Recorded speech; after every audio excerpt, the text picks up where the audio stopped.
Obiettivo primario superare il 3%, soglia di sbarramento per entrare come gruppo in Parlamento, ma le idee restano chiare per i candidati veneti della Civica nata attorno al Ministro della Salute Beatrice Lorenzin, come Antonino Pipitone. Speriamo di raggiungere il 3% ovviamente, che è la soglia per farci andare in Parlamento. Valori importantissimi, innanzitutto una grande battaglia per la salute della gente, per la sicurezza e la tutela dei soggetti più deboli, per quegli anziani che hanno bisogno di cure particolari. Da Veneto, pronto a battersi per l'autonomia, Antonino Pipitone, che ha già sottoscritto l'appello lanciato dalle nostre emittenti. Io ho sottoscritto l'appello che voi avete lanciato, sono perché il Veneto abbia una maggiore autonomia, ho firmato delle leggi anche in Consiglio regionale per questo e se dovessi essere eletto il mio impegno è che questa regione abbia una maggiore autonomia su alcuni temi, dalla sanità dove ne ha già tanti, ma anche sul lavoro, sull'ambiente e altri pezzi importanti della gestione del nostro territorio. Ma anche su un altro fronte promette un impegno il candidato alla Camera,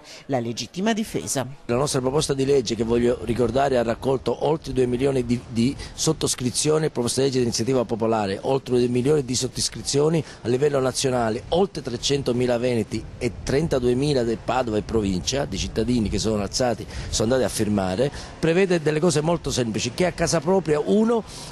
sia sempre tutelato dallo Stato. La seconda proposta è che nessun delinquente che